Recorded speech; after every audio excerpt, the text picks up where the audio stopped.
Live from the Jacob Javits Center in New York City, the program of the fourth and final day of the historic Second Bahá'í World Congress.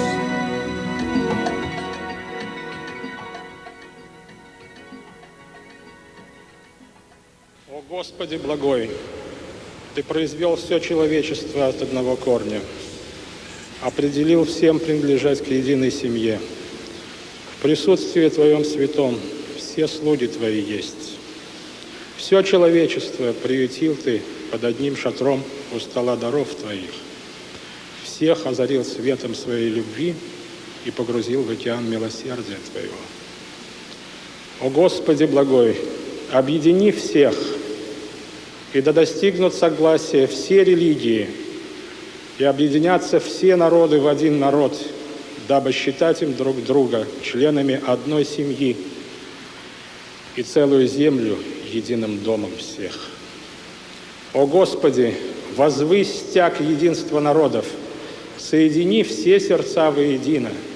Ты милостив и всемогущий. Ты прощаешь грехи и снисходителен к несовершенствам человека. Воистину, Ты наш единосущный властитель, помощник наш и наш Господь.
Ladies and gentlemen, welcome to the Baha'i Satellite Network and the live telecast of the fourth day proceedings of the Bahá'í World Congress in the Jacob Javits Center in New York City. Around the world, at this very moment, Baha'i audiences on every continent are sharing this historic occasion with us.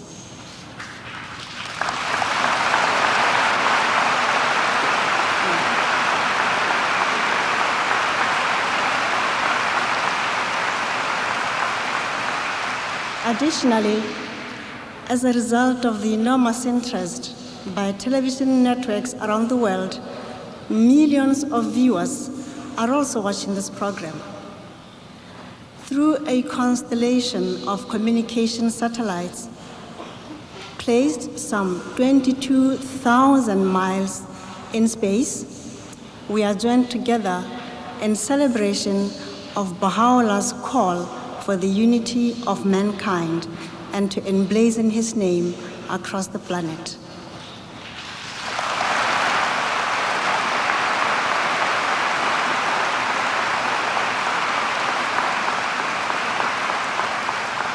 As a demonstration of the unifying power of the revelation of Baha'u'llah, let us briefly exchange greetings with some of our brothers and sisters gathered at conferences around the world. Apia, Western Samoa, are you there? We are here.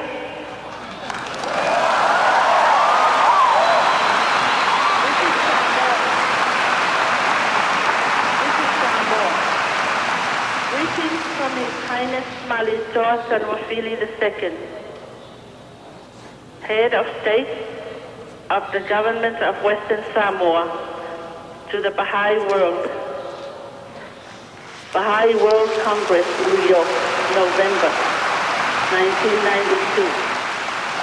From the depths of my heart, I wish to convey my warmest greetings to the Universal House of Justice and the Bahá'í world.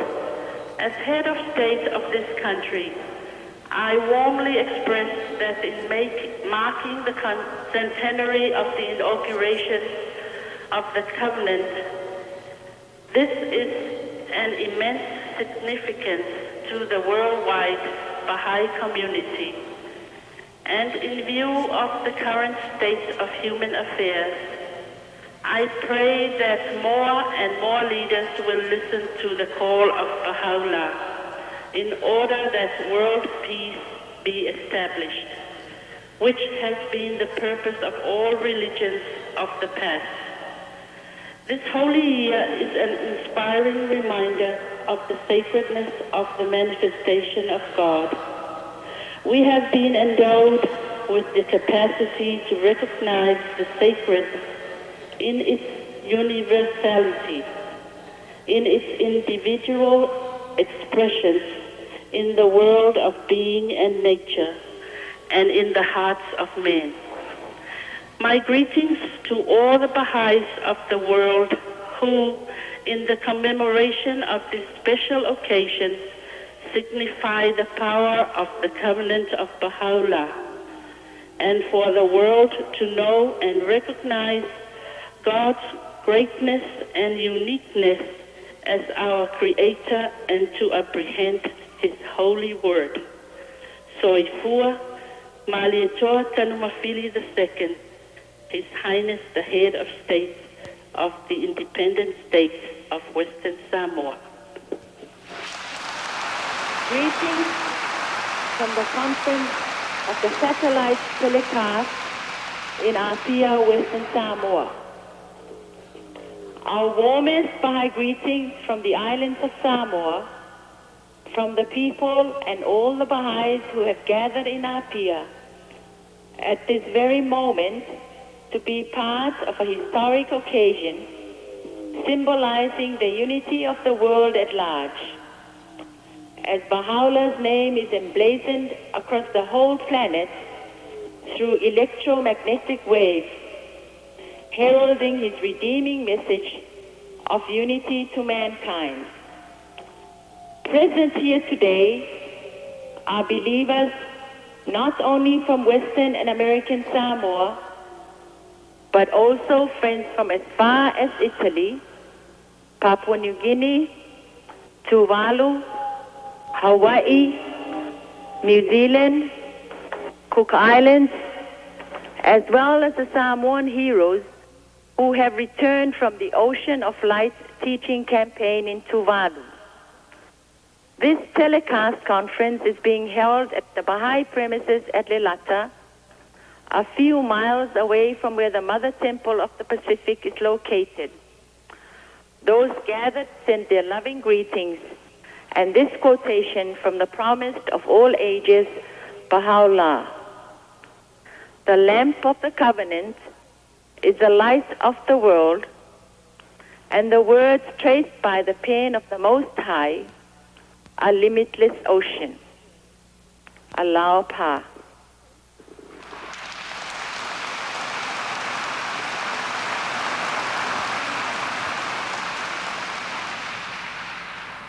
Thank you very much, Samoa.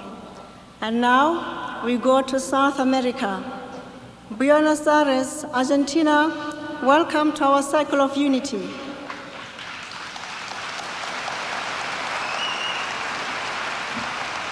Come in, Argentina. Hola.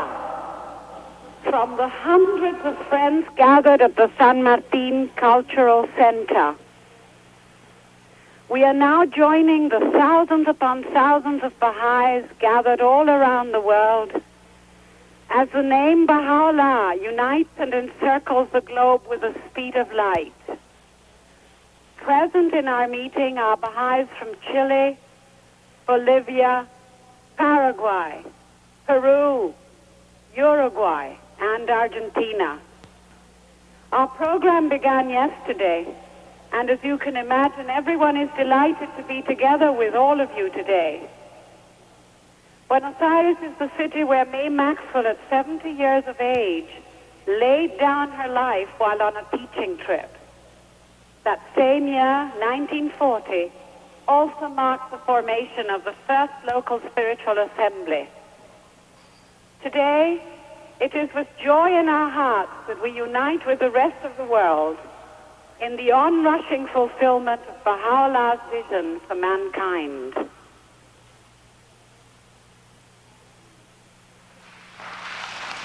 Thank you.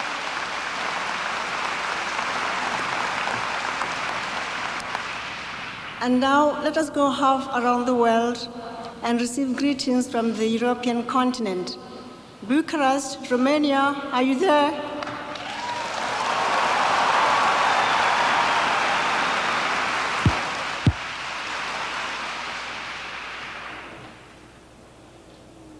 Go ahead, Romania. At the National Theatre in Bucharest, Romania. You cannot possibly imagine the thrill of this magical moment for the Baha'is of Eastern Europe.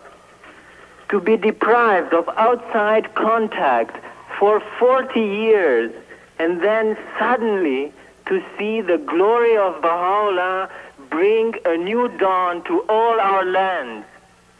To see hundreds of our countrymen respond to his clarion call.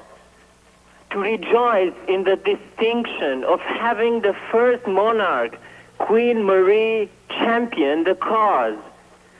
To be chosen as one of the sites for this momentous occasion can only be living proof of the power and glory of the Covenant of Baha'u'llah. In the years to come, we pledge to focus our vision, concentrate our forces, surmount every obstacle, and reach every heart throughout our lands. These endeavors we place at the feet of Baha'u'llah, hoping that they will bring one drop of joy to the heart of the blessed beauty, Allah Pa.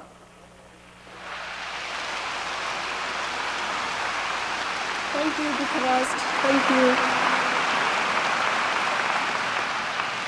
and now to the Earth's largest continent. Dear friends gathered in India, please share with us your greetings. Aloha. Dearly beloved friends, it gives us boundless happiness to greet the distinguished assemblage at the World Congress in the city of the Covenant to commemorate the centenary of the inauguration of Baha'u'llah's almighty and peerless covenant through his appointment of ʻAbdu'l-Bahá.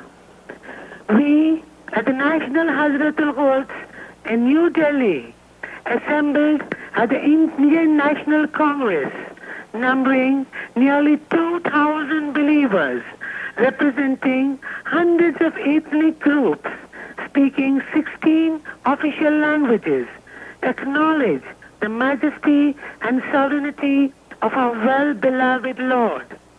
We send our very warm greetings and Baha'i love to all who are gathered in the Javits Convention Center in New York.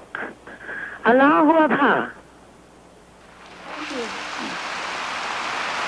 Thank you, India. Let us continue. Moscow, Russia, are you with us?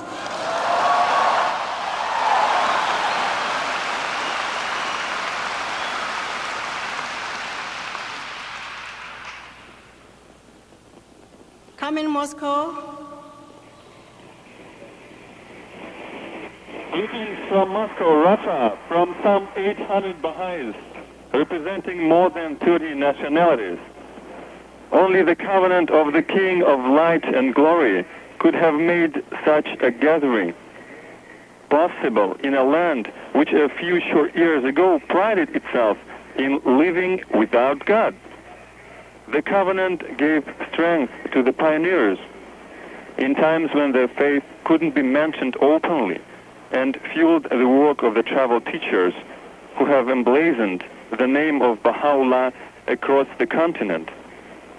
It's the covenant that is the bedrock of the 60 local spiritual assemblies established here in the space of 3 years. We draw inspiration from contemplating the Guardian's promise that for its offer of sanctuary to Baha'u'llah, Russia will be blessed, and affirm our conviction that the power of the covenant will assist us in making Russia a mighty pillar of the faith. Ya Baha'u'llah.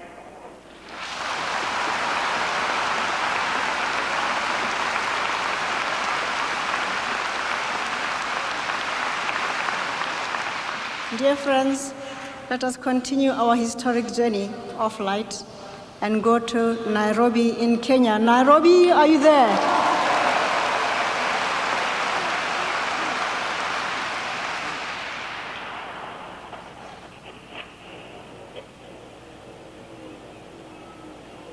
Go ahead, Nairobi. Jambo from Kenya. This is Africa, the continent of light, calling our beloved sisters and brothers from around the world and in the city of the Covenant. Allahu Akbar.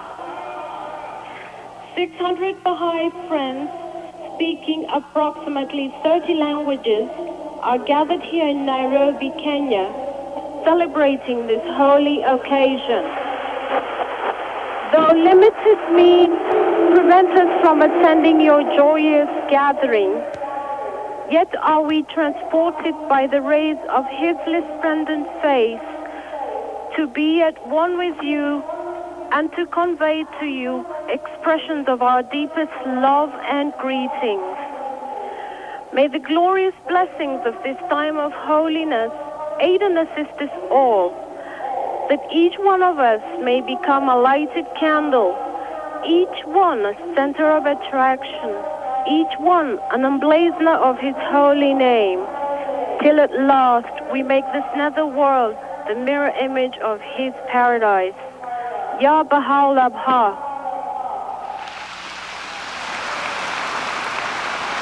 Thank you, Kenya. And now, friends, let's go to the Mother Temple of Latin America. Panama, welcome to this Feast of Unity.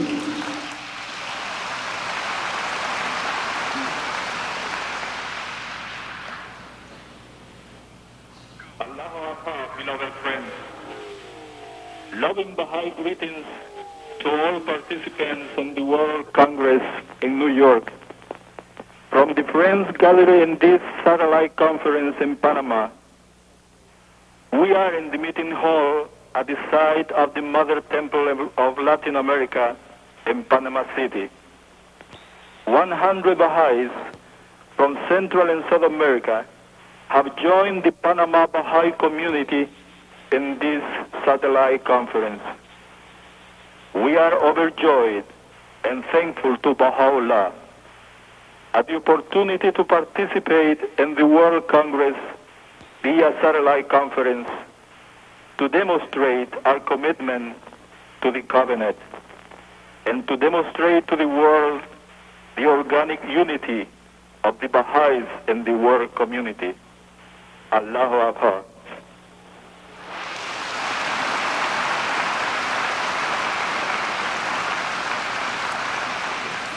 Thank you very much, Panama. Let us now go across the Pacific and go to Singapore. Singapore, are you there?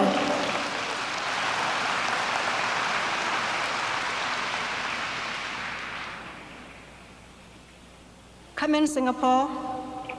Joyous greetings from Singapore, where over 800 Baha'is from Malaysia, Indonesia, Thailand, Laos, Hong Kong, Macau, Philippines, Australia, Singapore, and the Holy Land are gathered to witness the unique and soul-stirring Second Bahá'í World Congress.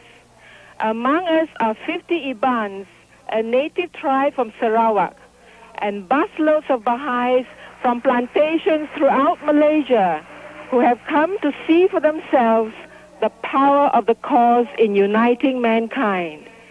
Words fail to express our gratitude to our beloved Supreme Body for giving us the opportunity to join the thousands of his followers in New York and the world over in celebrating this momentous event in history. We wish our Baha'i brothers and sisters every success in proclaiming his name during this holy year and the years to come. Allahu Akbar.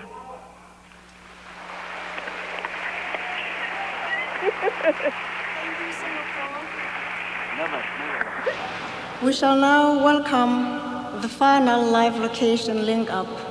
Hello, Australia. To our Baha'i brothers and sisters throughout the world, from the Darling Harbour Convention Centre in the city of Sydney, Australia, site of the Mother Temple of the Antipodes. 2,500 Baha'is are gathered from many nations of the Pacific region. That vast area of the globe, as Shoghi Effendi described it, endowed with unimaginable potentialities. At this historic moment, we remember the valiant services of the Hands of the Cause, Collis Featherston, and Mother and Father Dunn, who in 1921 opened this continent to the faith of Baha'u'llah. With our hearts and minds focused on the sacred person of Baha'u'llah, we shall, inspired by our Continental Board of Councillors and National Spiritual Assemblies for Australasia, be galvanizing our efforts to win great victories for the cause of God in the Ocean of Light teaching campaign. Allah Akbar, friends.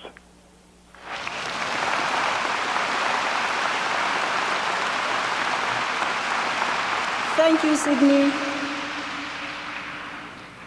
Dear friends, as we bathe in the unity, the fellowship, and joy of this wondrous occasion, we should offer our thanksgiving, praise, and gratitude to the Almighty that the winds of change in many lands have allowed our Baha'i brothers and sisters to openly rejoice and express their faith in Baha'u'llah.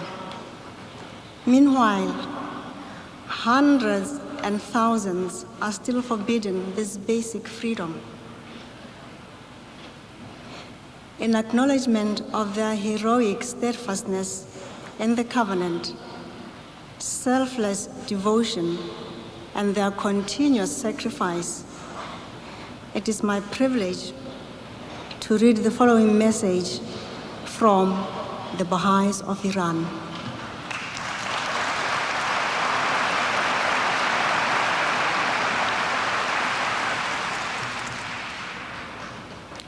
The light of the covenant hath illumined all strata of society, inasmuch as it is shared from the concourse on high, and hath thus encompassed this nether world.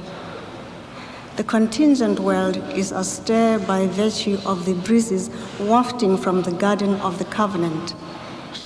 The east and the west are inebriated by the wine of this divine mystery, and the nightingales of the rose garden of holiness are enchanted and have burst in songs at the sight of this flower of God's holy testament. With deepest joy and fervor, in these historic days, the friends in Iran greet this army of faithful lovers who in utmost serenity and purity have gathered in this magnificent historic Congress. Most certainly, the hearts and souls of the countrymen of the beloved Blessed Beauty, those of us residing in Iran, are united with you in the world of spirit and are linked to you through prayer and meditation. Even though we may appear to be far from you, the resplendent rays shining from the day star of loving kindness are manifest and evident. God willing, the darksome clouds of misunderstandings in Iran will gradually pass away. Our relationship with our fellow countrymen is improving.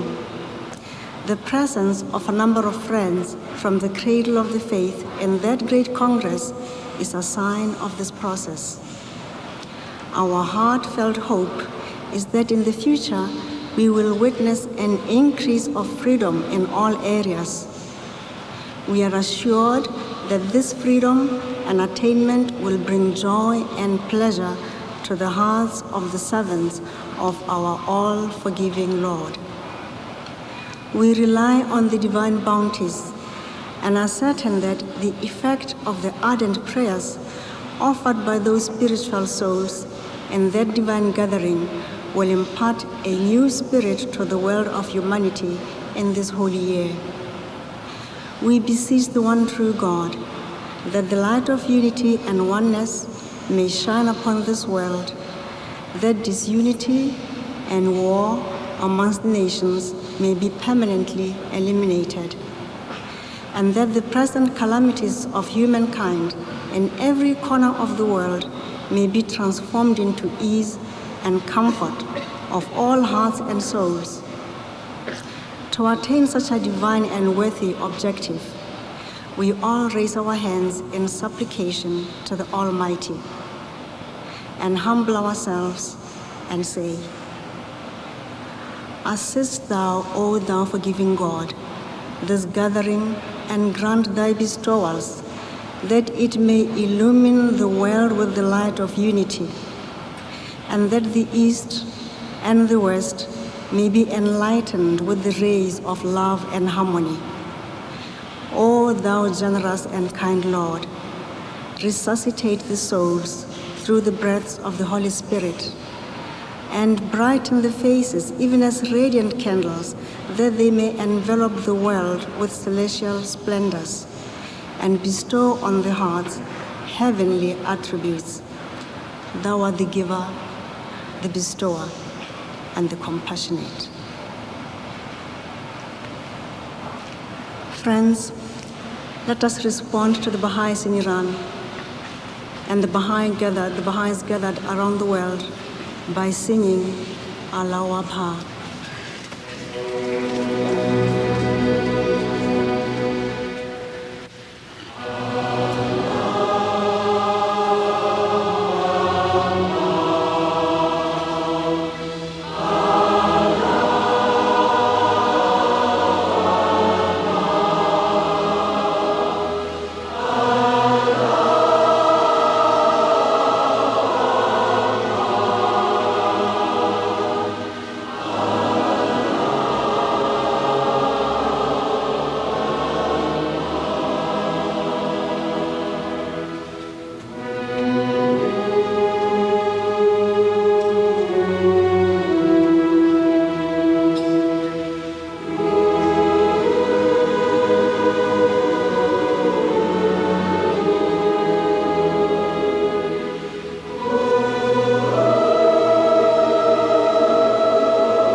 human beings have the privilege and joy of having walking among them a manifestation of God, of being able to have converse with one who is the perfect reflection of the eternal essence of God. Our immediate forebears had that privilege,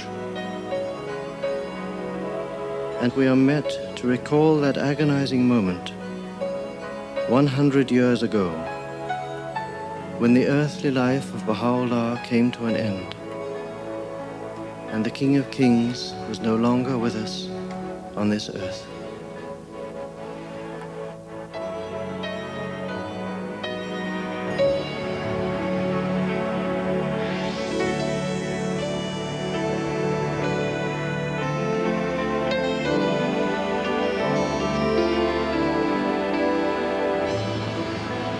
We recall his sufferings and his triumphs. We register our awareness of the task to which he has called us.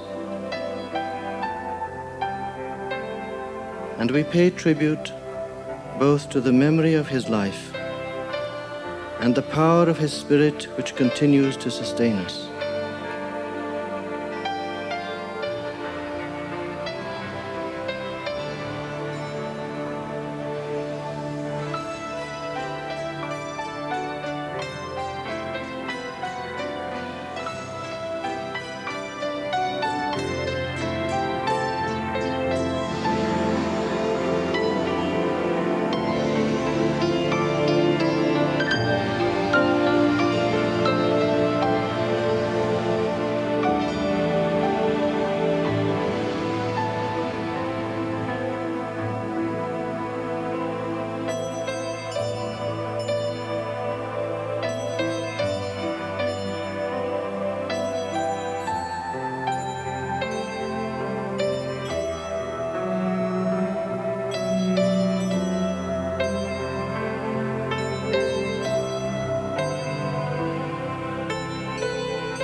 In such dramatic circumstances was made to sustain the overpowering weight of so glorious a mission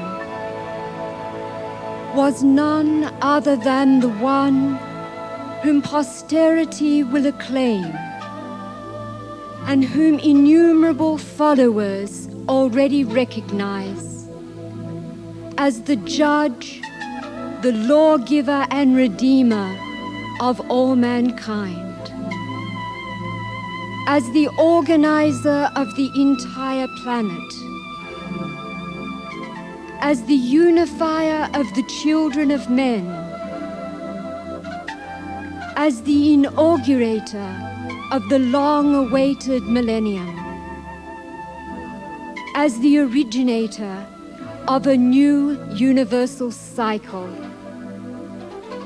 as the establisher of the most great peace, as the fountain of the most great justice,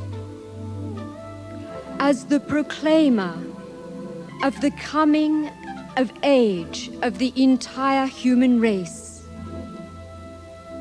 as the creator of a new world order, and as the inspirer and founder of a world civilization.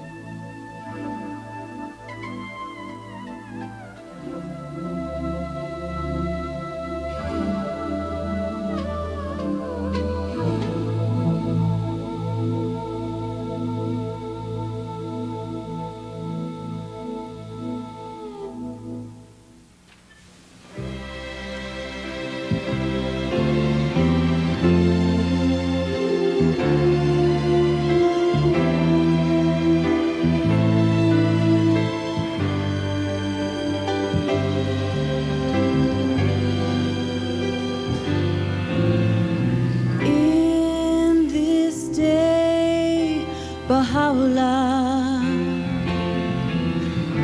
talking to the world about justice. Oh, what a wonder this justice. Surely is the day of God.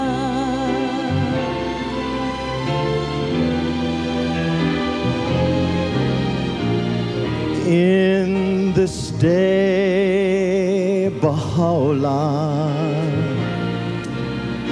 talking to the world about oneness. Oh, what a wonder, this oneness. Surely it's the day of God.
This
As the 20th century draws to a close, two historical processes are sharply converging.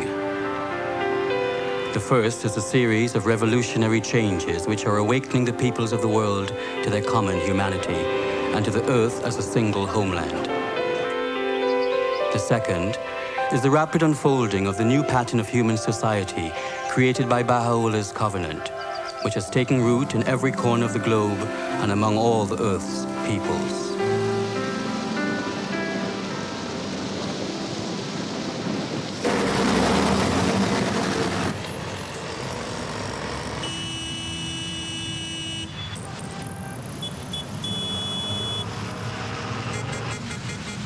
These two processes come together at a moment when a dramatic change of perception has imposed itself on the public mind. An array of unresolved problems have combined to create a crisis of planetary dimensions. Suddenly, there is no aspect of human civilization that does not find itself imperiled. Ambitious political theories, which once claimed to understand the crisis, have been literally swept away. The machinery of the nation-state has been everywhere overwhelmed by problems that are global in scope. Suddenly, the principle of collective action, once a pious hope, has become the lifeline of the world.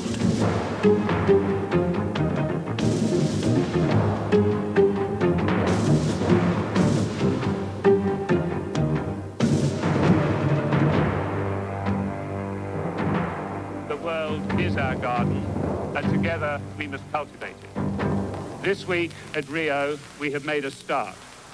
Beyond Rio, we must continue to carry it through. Mr. Chairman, for our generation and for future generations, there can be no other way.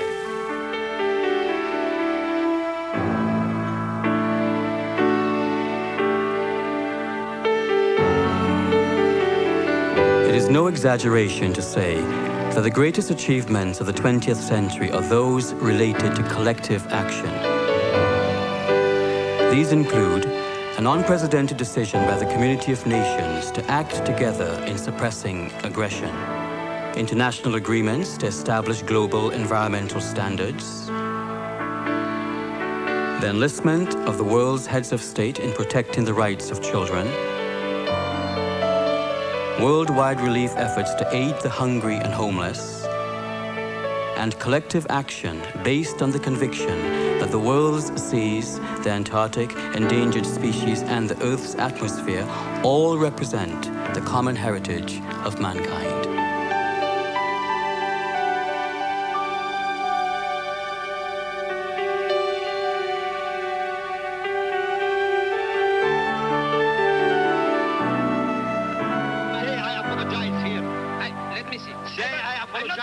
But even these arduous and well-meaning efforts are falling far short of the challenge. And the lynching of black men. Only a unifying power can harness the available technological resources of mankind. Only a truly global authority can apply them with the necessary courage and determination. Ultimately, the world's commitment to collective action will have to address the challenge enunciated almost 60 years ago by the guardian of the Bahá'í Faith. Every system, short of the unification of the human race, has been tried, repeatedly tried, and found wanting.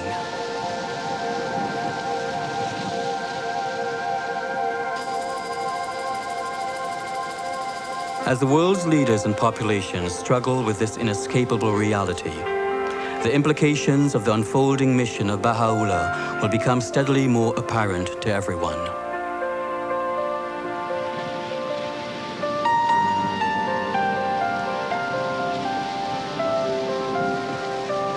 At the heart of Baha'u'llah's mission lies a new covenant between God and humankind. As the peoples of the world accept the sovereignty of God, a new race of men will take up its destiny on this earth.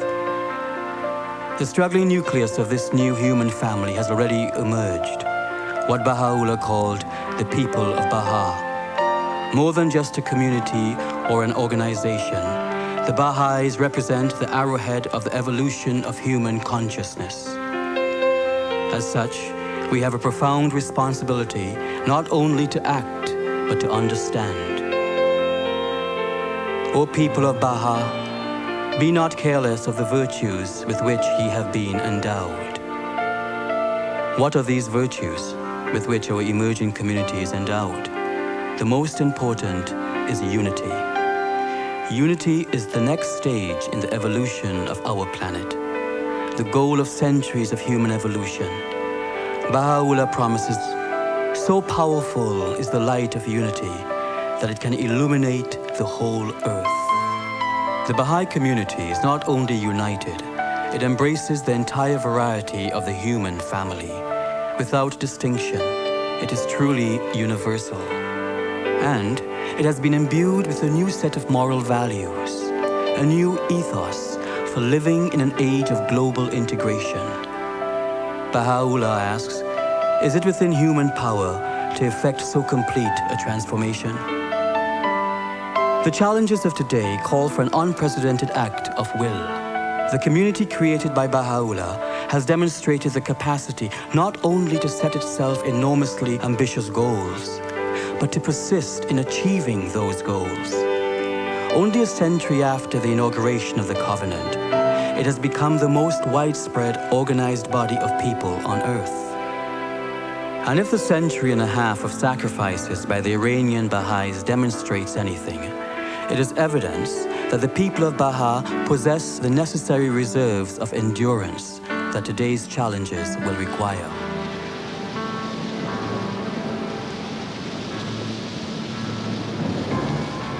All praise be to God, who hath adorned the world with an ornament and arrayed with a vesture which can be despoiled by no earthly power.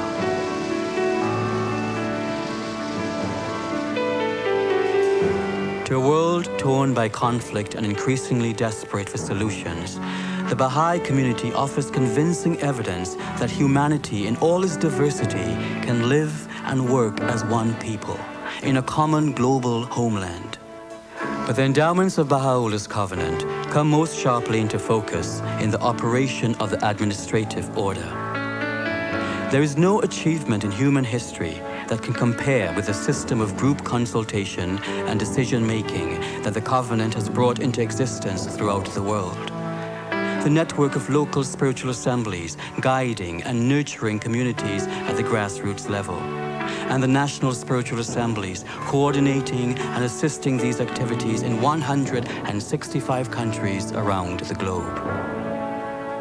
And now we understand why ʻAbdu'l-Bahá so many years ago said that 1963 would witness the foundation of world peace. Because in that year, on the slope of Mount Carmel, an institution came into existence that has no parallel in the history of our planet. It has been envisioned in the marvelous words of Isaiah. And it shall come to pass in the last days that the mountain of the Lord's house shall be established in the top of the mountains, and all nations shall flow unto it. For out of Zion shall go forth the law. And in the prayer of Jesus Christ, thy kingdom come, thy will be done on earth as it is in heaven. What the establishment of the Universal House of Justice means is that Baha'u'llah has endowed a global community, a microcosm of humanity itself, with the capacity to think and act as one soul in one body. There is no greater testimony to the power of the covenant which he inaugurated exactly 100 years ago. Blessed art thou, O earth, for thou hast been made the footstool of thy God, and been chosen as the seat of his mighty throne.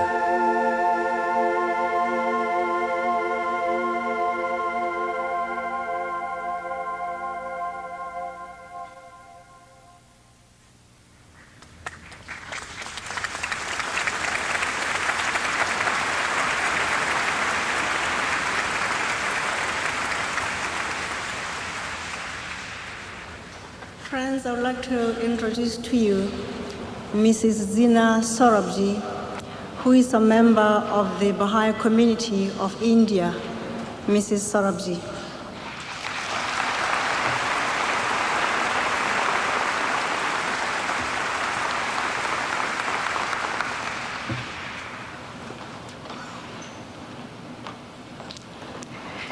Friends, during the past 3 days, we have been taken on a historic journey through time, both through audiovisual means and through captivating talks, commencing with the early 19th century and its messianic expectations, witnessing the birth, the life, and teaching of Baha'u'llah, the founder prophet of the Bahá'í Faith, whom Baha'is consider to be the most precious being to have drawn breath upon this planet.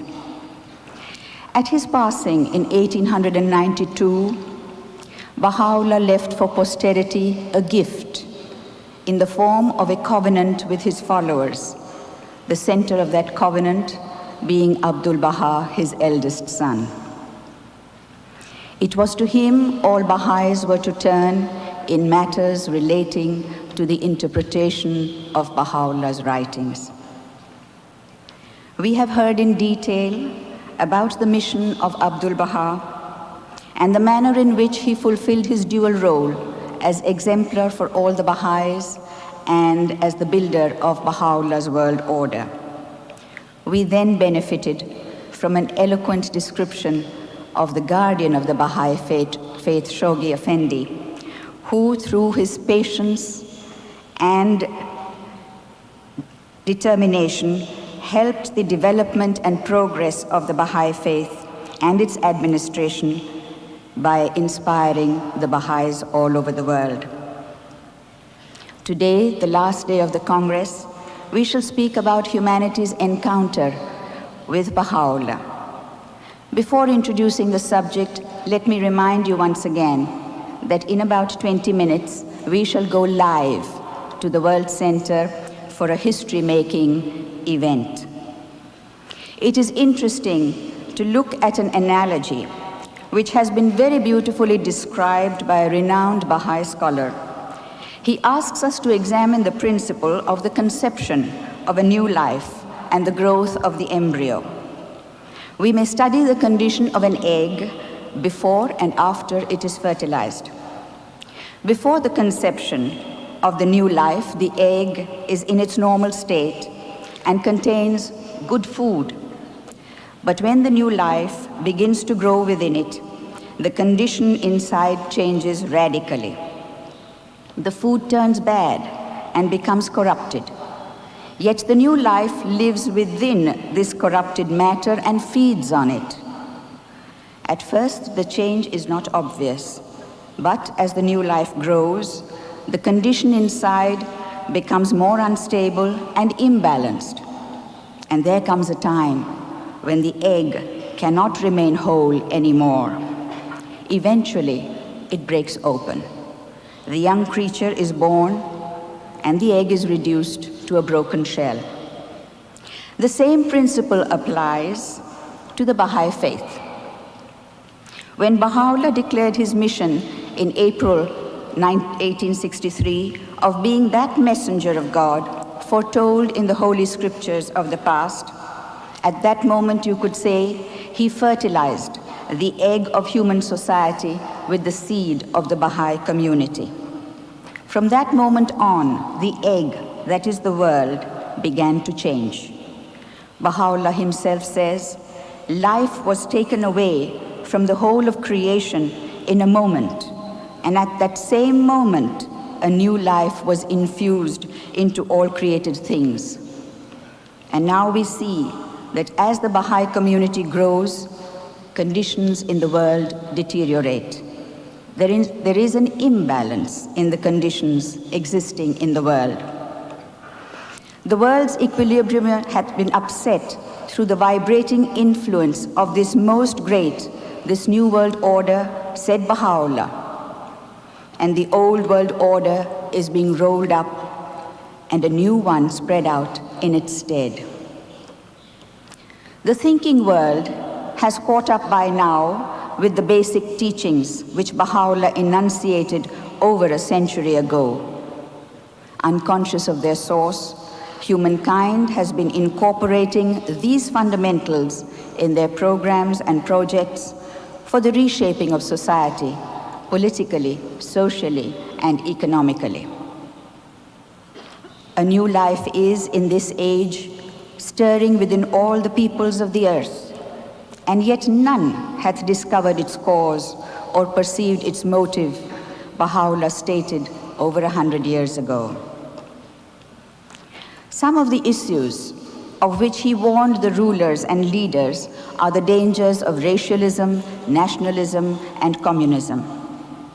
The practice of racialism perpetrates too outrageous a violation of the dignity of human beings.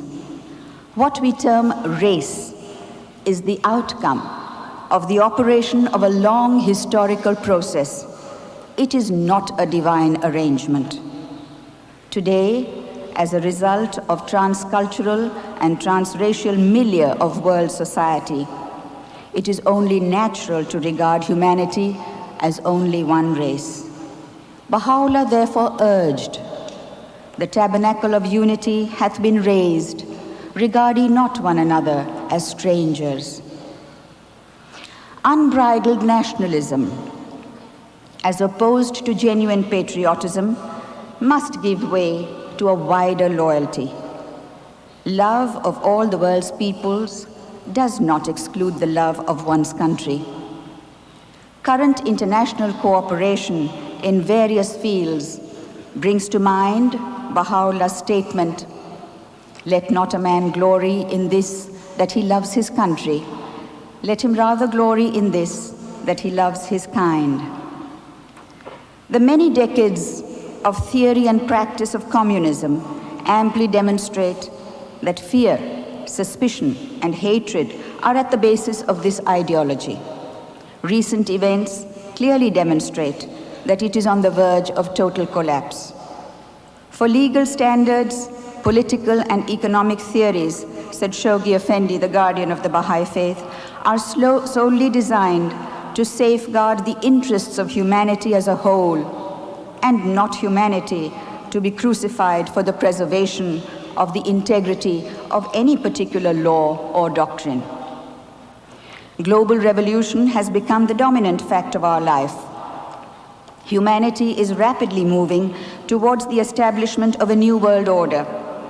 The attempt in Europe to achieve an intercontinental federation of nations and the recent Gulf War are all very important indicators to the realization of the goals of collective security and general well-being of humanity propounded by Baha'u'llah.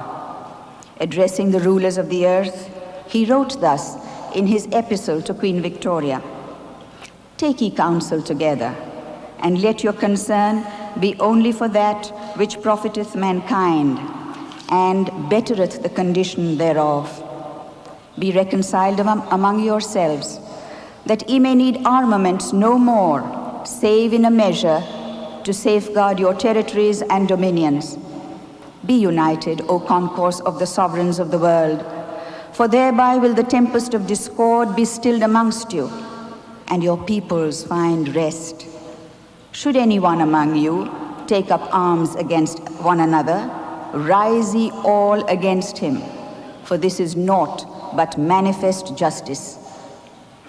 Yet another vital social teaching of Baha'u'llah that has had a powerful impact on present-day society is the equal opportunities for both sexes, equality for women and safeguarding of their rights, privileges, and prerogatives being directly linked to world peace. "My object," Baha'u'llah has written, "is none other than the betterment of the world and the tranquility of its peoples. The well-being of mankind, its peace and security are unattainable unless and until its unity is firmly established. Today, we stand in the early stages of the greatest era of all, the age of humanity's planetization, permanent peace, and collective maturity." I would here like to share with you the examples of transformation in some of the Baha'i communities as they allow their love for Baha'u'llah and obedience to his teachings to change their thinking and conduct. Centuries-old traditions and customs steeped in prejudice and injustice are slowly giving way to a more just and fair society. As you are aware, despite government legislation against the practice of discrimination on the grounds of caste in India, there is still a very strong prevalence of the system of untouchability. For the past several years, the Baha'is have been working in remote villages in the northern part of the country, where the literacy rate may be about 48%, out of which 16% would be women. The caste prejudice is so strong that if the members of a particular village belonging to a higher caste were to pass through the streets of an adjacent village consisting of a lower caste, the lower caste villagers should pick up their benches, stop chatting, go inside their huts so that the higher caste could freely pass through without risk of touching the others. For the few years we were in touch with these Baha'is of the lower and higher caste villages, it took many back-breaking journeys to attempt to raise the sights of these villagers to Baha'u'llah's all-important principle of justice. Sometimes one despaired that a whole generation would have to pass on before the glimmerings of change in this centuries-old thinking and practice would be seen. But correspondence helped in activating one of the key believers residing in the area. He was devoted to Baha'u'llah. During this holy year, the 100th anniversary of the passing away of Baha'u'llah, another visit was made to this village. As usual, we went to the higher caste village and sat on their rope beds in the porch of their huts, along with a group of the village Baha'is. Suddenly, we saw the key believer leading a group of poorly dressed lower caste village Baha'is from the adjacent village. He introduced them as untouchables and then requested his own village people and us to make place for them on the same beds. Our eyes couldn't believe what was happening. What we had prayed for years had finally come about in this very special holy year. We were informed that the local spiritual assembly, which is the local Baha'i administrative body for the two villages, since they have one local government administration, now consisted of 8 members from the lower caste and 1 from the higher.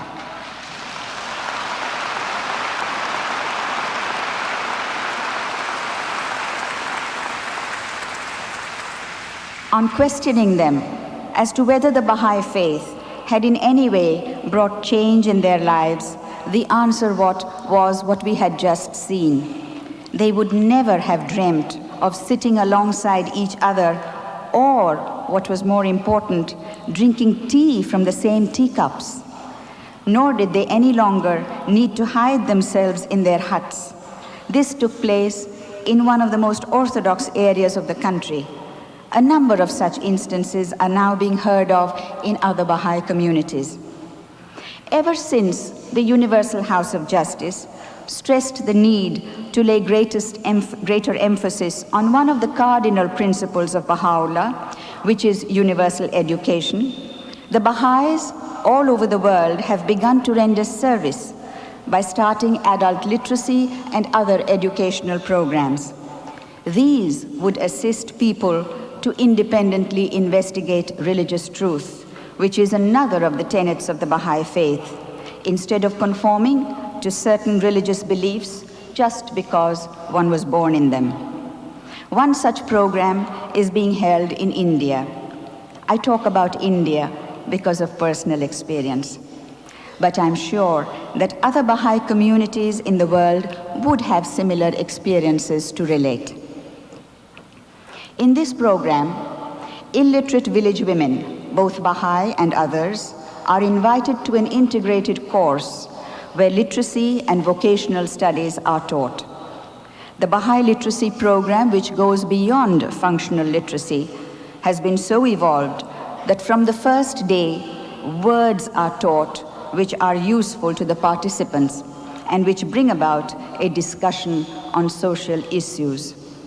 For example, the word woman, mahila in Hindi, would be directed by the trainer to lead to a very interesting session on the status of women in their society, Baha'i teachings on equal opportunity for men and women, the principle of justice, the evils of the dowry system, child marriage, female infanticide, and so on. At the end of the 3-month course, it is a delight to see women reading from prayer books, able to write letters to their relations and to Baha'i institutions, something they never imagined possible. They return to their village as change agents of their own society. They educate their menfolk on the evils of alcoholism, resulting in a decline of that addiction. The transformation is palpable inasmuch as wife beating and crime goes on the decline, and government authorities praise the Baha'i courses for taking up literacy programs with a deeper aim.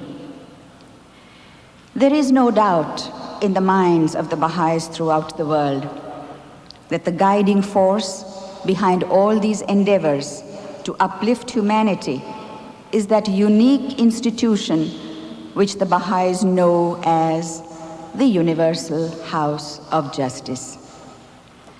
What is the Universal House of Justice? This is a question which arises in the minds of people in authority, intellectuals, and in fact, masses of people who now more than ever are coming in contact with the Baha'i institutions, individuals, and communities who turn to the Universal House of Justice for guidance and inspiration. They see the Baha'is treading new paths, trying to conform to high standards of integrity and upright conduct. As we witness the crumbling of what the world imagined to be unshakable ideologies and well-entrenched systems, the disintegration of law and order, the increasing suffering of human beings, both in the so-called underdeveloped and developed countries, brings to mind Baha'u'llah's ominous warning about our present-day conditions. We can well perceive, he said, how the whole human race is encompassed with incalculable afflictions. We see it languishing on its bed of sickness, sore-tried and disillusioned. People can neither discover the cause of the disease, nor have they any knowledge of the remedy. They have conceived the straight to be crooked and have imagined their friend an enemy. Foreseeing these conditions, Baha'u'llah offered the remedy in the form of an administrative order. Central to this administrative order is the Universal House of Justice, which, in the words of Shoghi Effendi, would be regarded by posterity as the last refuge of a tottering civilization. Amongst the powers and prerogatives of the Universal House of Justice is the exclusive right to legislate on matters not explicitly revealed in Baha'u'llah's holy book. Shoghi Effendi says, they are to follow in a prayerful attitude the dictates and promptings of their conscience. God will verily inspire them with whatsoever he willeth, is Baha'u'llah's incontrovertible assurance. For the Baha'is residing in over 212 countries, islands, and dependencies of the world, the Universal House of Justice is the central institution to which we must turn, and on it rests the unity and progress of the cause of God in accordance with the revealed word. It is not only the highest legislative body of the faith, but is also the body to which all must turn and is the apex of the Baha'i administrative order. The Universal House of Justice is a unique global organ conceived in the mind of God's messenger for this age, Baha'u'llah, for the fashioning of that world order, the harbinger of a planetary civilization foretold and sung throughout the ages by prophets, seers, and poets. Through this supreme institution, Baha'u'llah unfolds to humanity a divinely ordained administrative machinery based upon God's justice. Baha'u'llah has not only infused his system of world order with a new spirit, but has founded a unique institution through which our consciousness can grow and develop.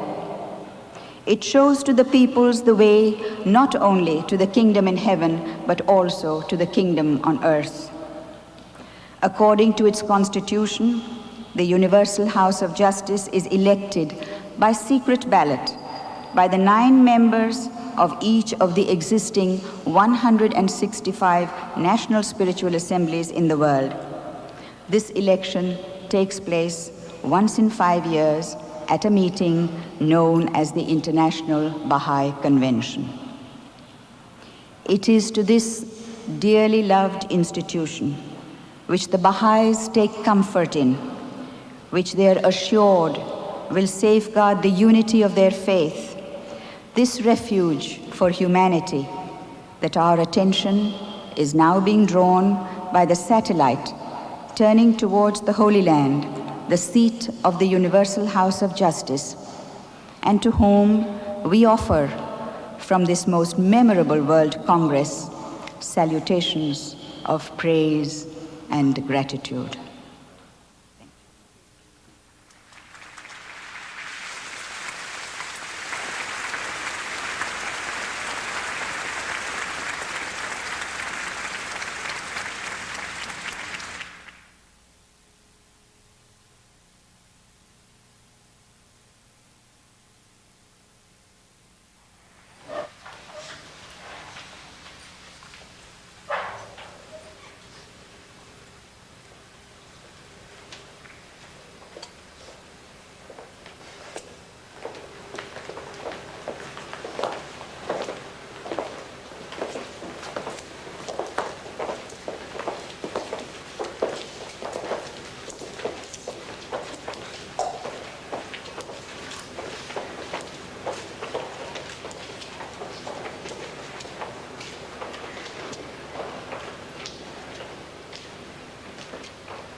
A full century has gone by since the Covenant of Baha'u'llah was established and set in motion.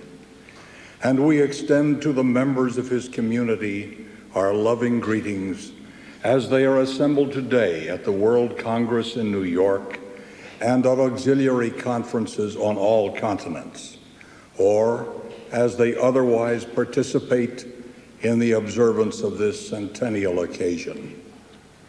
We are particularly pleased that we have been afforded a special opportunity to pause for a moment together with our fellow believers, to gather our thoughts, to see how we have fared since 1892, and to consider where we are now headed. This enables us to engage in a symbolic act which by its very nature exemplifies the purpose of the covenant, a covenant intended by its divine author to unite the races and nations of the earth. Sublime emotions surge in our hearts as we survey the dramatic history and amazing progress of these 100 years. At the time of the passing of Baha'u'llah, the Baha'i community was contained within the borders of no more than 15 countries, the vast majority of its members living in his native Iran. The community now embraces the entire planet. We rejoice at the spirit of unity which is evident in its steady consolidation through the workings of the administrative order to which the Covenant has given birth. Our accumulated experience has clearly demonstrated the efficacy of the Covenant. The genuine unity it induces greatly encourages our expectation that all of humanity can and will be united. We have toiled to build a community at a period when the world has witnessed startling changes which have profoundly altered the character of society and plunged it into an unprecedented state of worry and confusion. Indeed, the world in its current condition has lost its bearings through the operation of forces it neither understands nor can control. It is a period in which great dynasties and empires have collapsed in rapid succession, in which powerful ideologies have captured the hearts of millions, only to expire in infamy, in which 2 world wars wreaked havoc on civilized life as it was known at the beginning of the 20th century. In the wake of such horrendous disruptions, there have been unexampled advances in the realms of science, technology, and social organization, a veritable explosion of knowledge, and an even more remarkable burgeoning in the awakening and rise of masses of humanity which were previously presumed to be dormant. These masses are claiming their rightful places within the community of nations, which has greatly expanded. With the simultaneous development of communications at the speed of light and transportation at the speed of sound, the world has contracted into a mere neighborhood in which people are instantly aware of each other's affairs and have immediate access to each other. And yet, even with such miraculous advances, with the emergence of international organizations, and with valiant attempts and brilliant successes at international cooperation, nations are at woeful odds with one another. People are convulsed by economic upheavals. Races feel more alienated than before and are filled with mistrust, humiliation, and fear. Collateral with these changes has been the breakdown of institutions, religious and political, which traditionally functioned as the guideposts for the stability of society. Even the most resilient of these seem to be losing their credibility as they have become preoccupied with their own internal disorder. This calls attention to the emptiness of the moral landscape and the feeling of futility deranging personal life. Thoughtful commentators write apprehensively about the fall of culture and the consequent disappearance of values, the loss of the fullness of the inner life, a technological civilization facing an increasingly serious crisis. They write, moreover, of the human species as being at the end with its wisdom and being unable to control itself, of the need for divine wisdom and foresight, and of the human psyche as being far removed from recognizing this need. These ominous comments reflect the universal consequences of a failed understanding as to the purpose of God for humankind. It is in this particular respect that the revelation of Baha'u'llah sheds new light.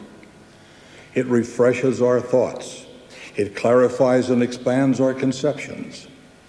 His teachings imbue us with the abundance of God's love for his creatures. They impress upon us the indispensability of justice in human relations and emphasize the importance of adhering to principle in all matters. They inform us that human beings have been created to carry forward an ever-advancing civilization, and that the virtues which befit the dignity of every person are forbearance, mercy, compassion, and loving kindness toward all the peoples and kindreds of the earth. As the members of our community have pursued their plan for teaching his faith, they have grown to appreciate more adequately the purpose of the multifarious processes of change which have been at work during the course of the century. Such simultaneous processes of rise and fall, of integration and of disintegration, of order and chaos, with their continuous and reciprocal reactions on each other, are, our teachings tell us, but aspects of a greater plan, one and indivisible, whose source is God, whose author is Baha'u'llah, the theater of whose operations is the entire planet, and whose ultimate objectives are the unity of the human race and the peace of all mankind. Disunity is the crux of the problems which so severely afflict the planet. It permeates attitudes in all departments of life. It is at the heart of all major conflicts between nations and peoples. More serious still, disunity is common in the relations between religions and within religions, vitiating the very spiritual and moral influence which it is their primary purpose to exert. Should the lamp of religion be obscured, Baha'u'llah asserts, chaos and confusion will ensue, and the lights of fairness, of justice, of tranquility and peace cease to shine. In an elaboration of these dreadful consequences, our teachings state that when, as a result of human perversity, the light of religion is quenched in men's hearts, a deplorable decline in the fortunes of humanity immediately sets in, bringing in its wake all the evils which a wayward soul is capable of revealing. The perversion of human nature, the degradation of human conduct, the corruption and dissolution of human institutions reveal themselves under such circumstances in their worst and most revolting aspects. Human character is debased, confidence is shaken, the nerves of discipline are relaxed, the voice of human conscience is stilled, the sense of decency and shame is obscured, conceptions of duty, of solidarity, of reciprocity and loyalty are distorted, and the very feeling of peacefulness, of joy and of hope is gradually extinguished. Such, unfortunately, is the state to which institutions and individuals have come in our time. Against this background, the requirements of the covenant assume even more critical importance than before. There can be no doubt that if our community is to cope with the situation, it must rapidly advance towards the next phase in its evolution. It will be a phase in which the faith of Baha'u'llah must of necessity anticipate a deep encounter with the forces operating with such bewildering ferocity throughout the world. Let us, therefore, take this propitious occasion to review the covenantal arrangement which generates and sustains our actions. The foundation of our belief rests on our recognition of the sovereignty of God, the unknowable essence, the supreme creator, and on our submission to his will as revealed for this age by Baha'u'llah. To accept the messenger of God in his day and to abide by his bidding are the two essential, inseparable duties which each soul was created to fulfill. One exercises these twin duties by one's own choice, and by so doing performs an act which may be regarded as the highest expression of free will with which every human being is endowed by an all-loving creator. The vehicle in this resplendent age for the practical fulfillment of these duties is the Covenant of Baha'u'lláh. It is the instrument by which belief in him is translated into constructive deeds. The oneness of humankind is the pivotal principle and ultimate goal of his mission. This principle means far more than the reawakening of the spirit of brotherhood and goodwill among peoples. It implies an organic change in the structure of present-day society, a change such as the world has not yet experienced. The Covenant of Baha'u'lláh embodies the spirit, instrumentality, and method to attain this essential goal. In addition to laying down in his Book of Laws the fundamentals for a new world order, Baha'u'lláh, in the Book of his Covenant, confirmed the appointment of his son, ʻAbdu'l-Bahá, as the interpreter of his word and the center of his covenant. As the interpreter, ʻAbdu'l-Bahá became the living mouth of the book, the expounder of the word. As the center of the covenant, he became the incorruptible medium for applying the word to practical measures for the raising up of a new civilization.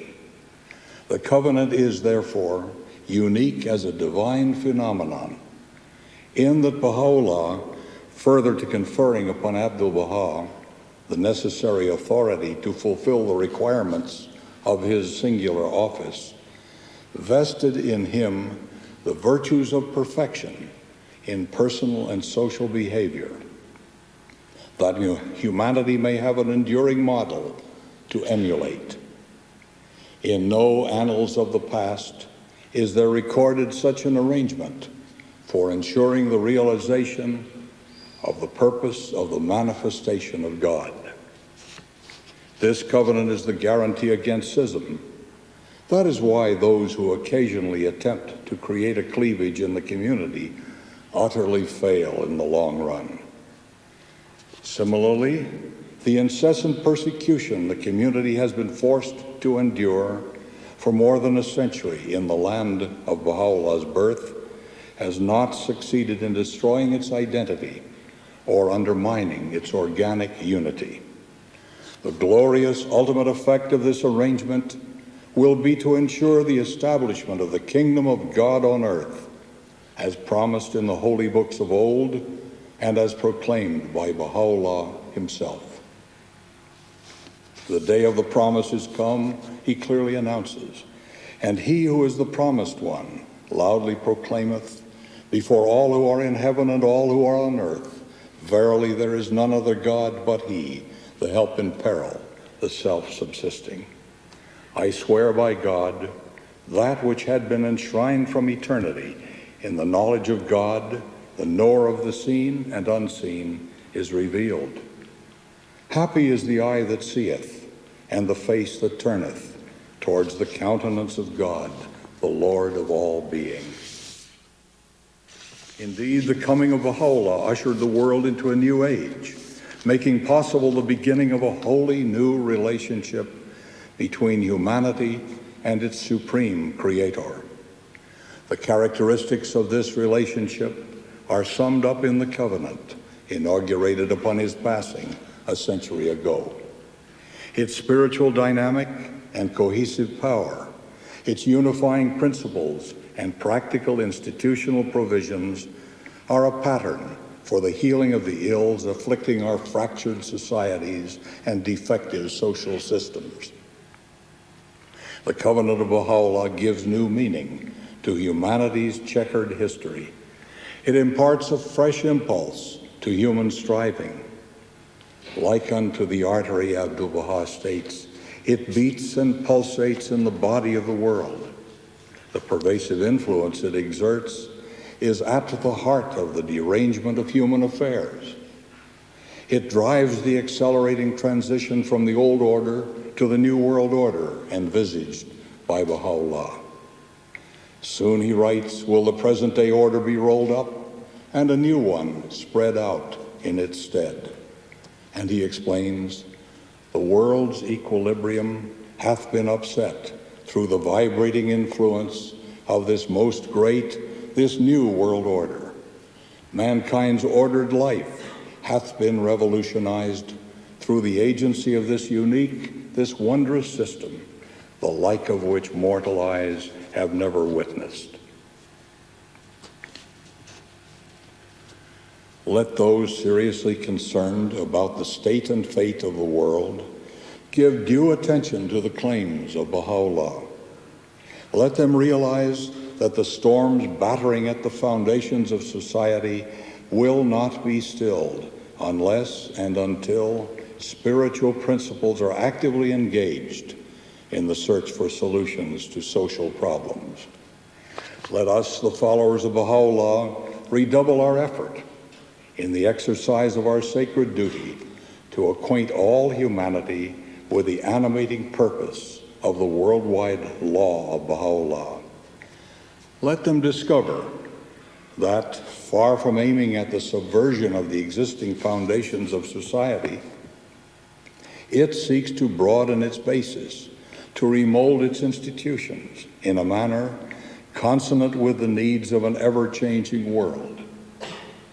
Let us, with patience and humility, respond to challenging or skeptical questions while unfolding the purposes of the law.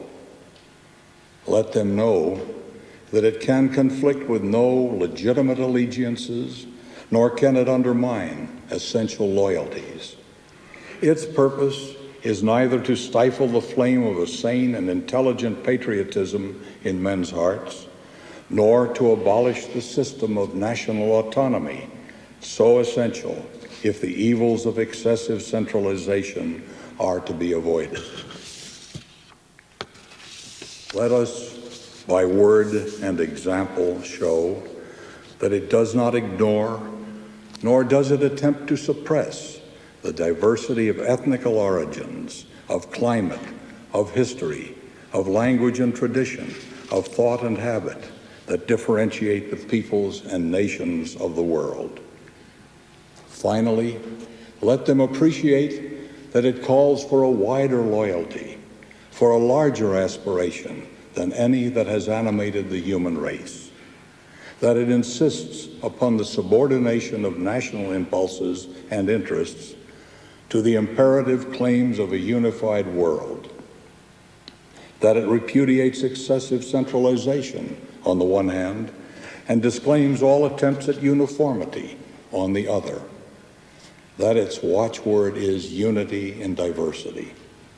Its watchword is unity in diversity.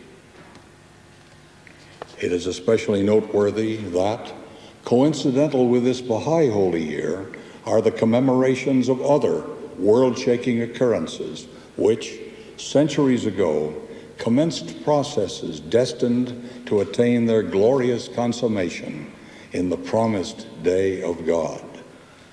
The ultimate resolution of the profound issues to which they gave rise and which have ripened with the passage of time is discernible in the eventual realization of the world-embracing system of Baha'u'llah. Our thoughts turn to the history of ʻAbdu'l-Bahā's epic journey to the West, and particularly to North America, where in New York he disclosed to his Western disciples the implications of the Covenant of Bahá'u'lláh. It was, in a sense, an act of renewal, prospective of the consolidation of the union of the old and new worlds into one global entity. Surnamed by him City of the Covenant, New York resonates with the effects of that experience of 80 years ago. Then it was still the major entryway to the land of promise for millions of people seeking new horizons.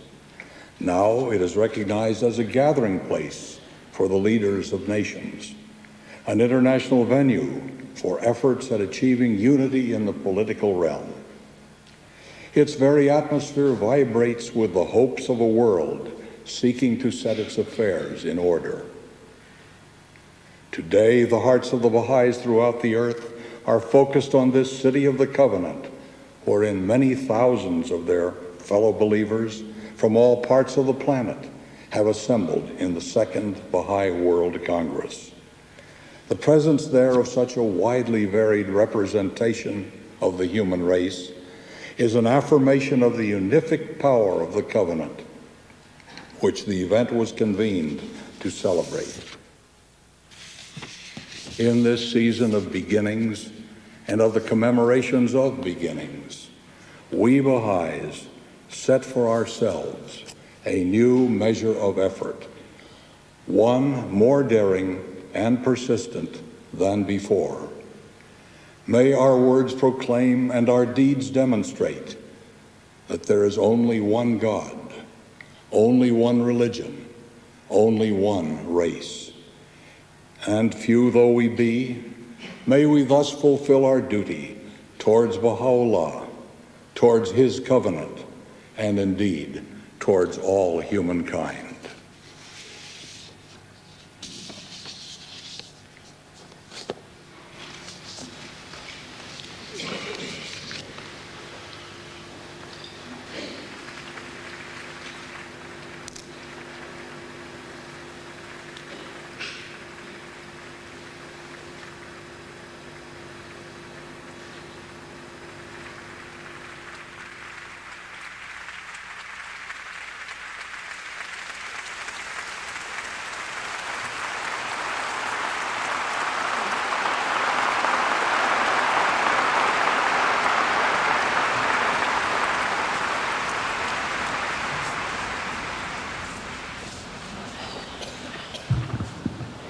Friends, after this momentous and wonderful statement of our beloved Universal House of Justice, I think that our hearts are very full.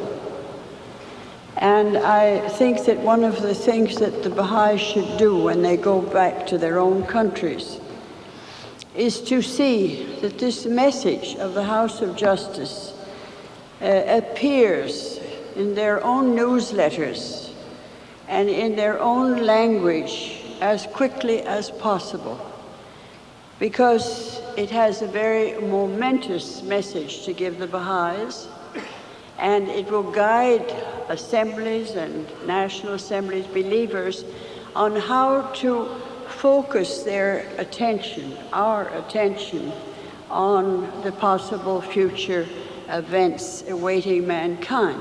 So I think that you should take full advantage quickly of this very important message from the Universal House of Justice. I would like to thank, on behalf of all of us here, and we're a very, very representative group of people, and a very large group of people, and I might say a very united group of people. But I, on your behalf and on my own behalf, would like to thank Mayor Dinkins of New York City for his warm reception.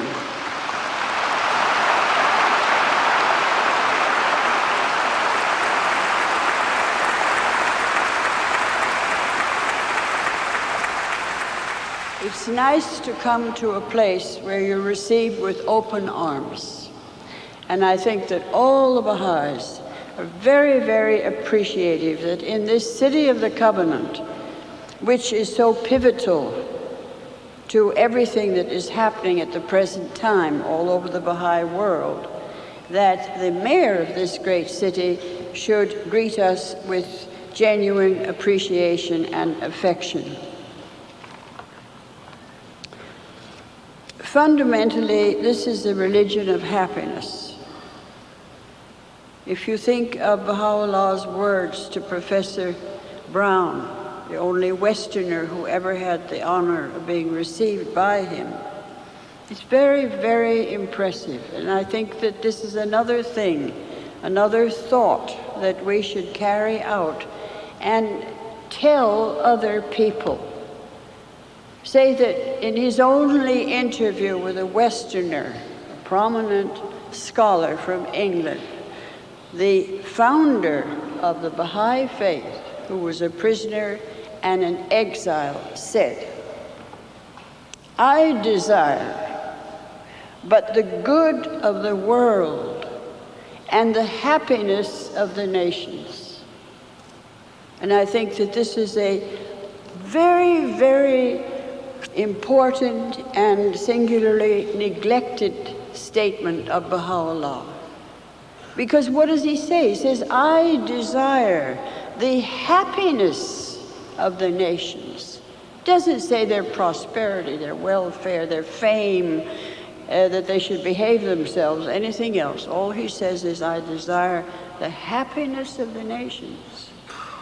And I think that we should carry out, as Baha'is, more of that sense of joy, of assurance, of happiness. All right, the immediate future is very dark, but we see the distant future, and it's very, very bright. And people have a right to hear from the Baha'is that we think that the most glorious future is before all mankind, that we believe in the life after death. We believe in the immortality of the soul, because many, many people may be faced in the near future with all kinds of, let's say, complicated deaths.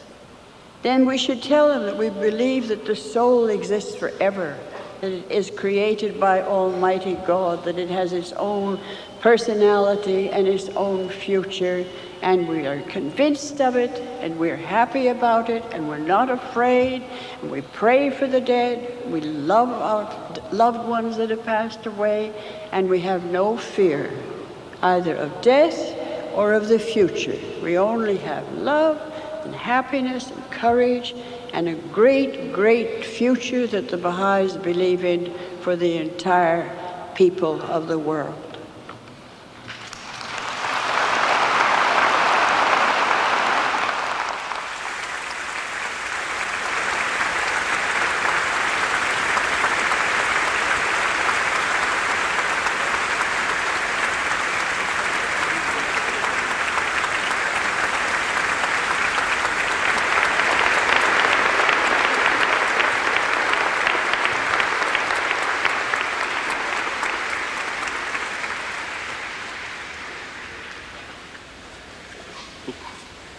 Bless thou, O King of Kings, the city of New York. Cause the friends there to be kind to one another. Purify their souls and make their hearts to be free and detached. Illumine the world of their consciousness. Exhilarate their spirits and bestow celestial power and confirmation upon them.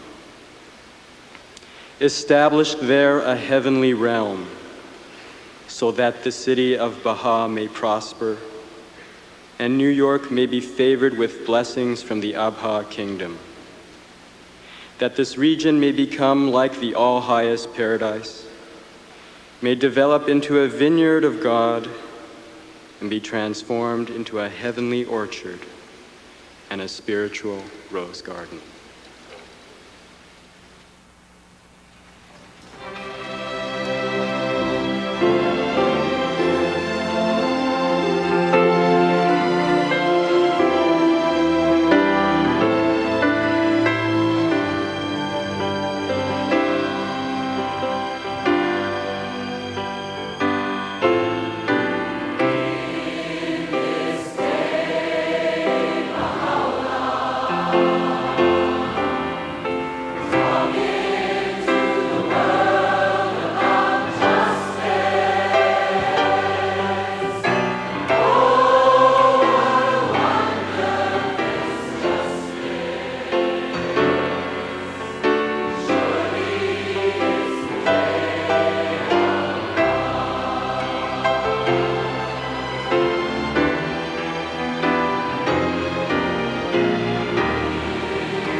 Beloved friends, this concludes our program.